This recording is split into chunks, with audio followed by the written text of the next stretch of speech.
will all know. For me, it's not a very sad day. It's a day to celebrate, actually. We have come to a day where Imrul Qais has played his last first-class match. A very distinguished career, a career where he has played 137, if I'm not wrong, 137 first-class matches where he has scored nearly 8,000 runs. So it's a huge achievement for any sportsman. Besides being one of the superstars of the country, cricket superstar, he has always been a player who has played with a spirit on the ground, off the ground. He has maintained the spirit that we always expect from a cricketer.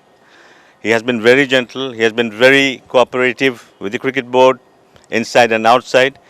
At the same time, he has been vocal because he was always keen about Bangladesh cricket. So he has always made his points clear whenever he wanted to.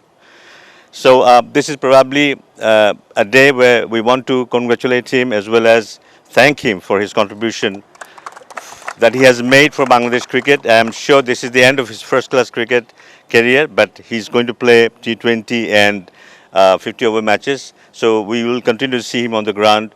We wish him well in all his future endeavors. We wish him well and his family. And I hope our relationship will continue to grow. And all the best, Imrul Qais. First of all, I'd like to thank everyone and come here and support me. Another thing is I'm very much glad to be here and right now, and just BCB give me a great honor and opportunity to play for the Bangladesh national team. I would like to thank our supporting staff and everyone. They are supporting a lot in my career, in terms of my career. আমি প্রথমত কৃতজ্ঞ Bangladesh cricket বোর্ডের কাছে, কারণ আমি আমার জার্নিটা মেহেরপুর থেকে রাজশাহী তারপর ঢাকা, এই জার্নির মাঝে আসলে একটা ছেলেকে বাংলাদেশের জাতীয় পতাকা সার্ভ করার জন্য, বাংলাদেশের জার্সি গায়ে দিয়ে সার্ভ করার জন্য বিশ্বের বুকে আসলে যে অবদানটা রাখে, আমার মনে হয় সবথেকে বড় অবদানটা রাখে বাংলাদেশ ক্রিকেট বোর্ড। আমি অনেক কৃতজ্ঞ বাংলাদেশ ক্রিকেট বোর্ডের উপরে। আর সেকেন্ডলি আমি বাংলাদেশের আমাকে যারা সাপোর্ট করেছেন, আমার খেলা দেখে যারা সাপোর্ট করেছেন, আমার সাথে যারা আমাদের কোচিং স্টাফ থেকে শুরু করে আমাদের টিম ম্যানেজমেন্ট, এভরিবডিকে আমি আসলে ধন্যবাদ দিতে চাই। আমি আসলে টেস্ট ক্রিকেট রিটায়ার্ড করছি, এটা আসলে আমার জন্য ইমোশনাল, কারণ টেস্ট ক্রিকেট প্রত্যেকটা মানুষের জন্য একটি ইমোশনাল জায়গা এবং স্পেশাল জায়গা। আমি চাইবো যে বাংলাদেশ আগামী ভবিষ্যতে আরও অনেক বড় ক্রিকেটার আসবে বাংলাদেশ ক্রিকেটে, এবং টেস্ট ক্রিকেট বা আমাদের দেশের ক্রিকেটকে অনেক দূর সামনে এগিয়ে নিয়ে যাবে।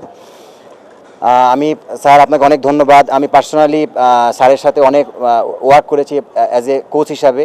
উনি এখন আমাদের বোর্ড পরিচালক। আমি অবশ্যই তাকে ধন্যবাদ জানাই উনি আমাকে এখানে আজকে এই সম্মান দেওয়ার জন্য।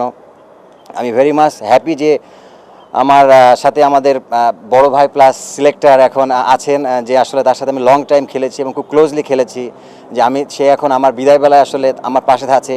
এবং আমি আরও ধন্যবাদ জানাই যে আমার যে টিমমেটস যারা আছেন, আমার এখানে গ্রেট ক্রিকেটার তুষার ইমরান, আসলে তার কন্ট্রিবিউশন বাংলাদেশ ক্রিকেটে আমার মনে হয় যে ম্যাগনিফিসেন্ট।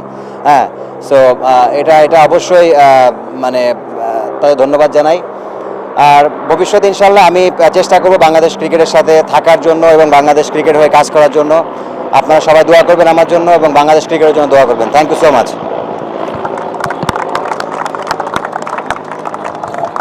Thank you.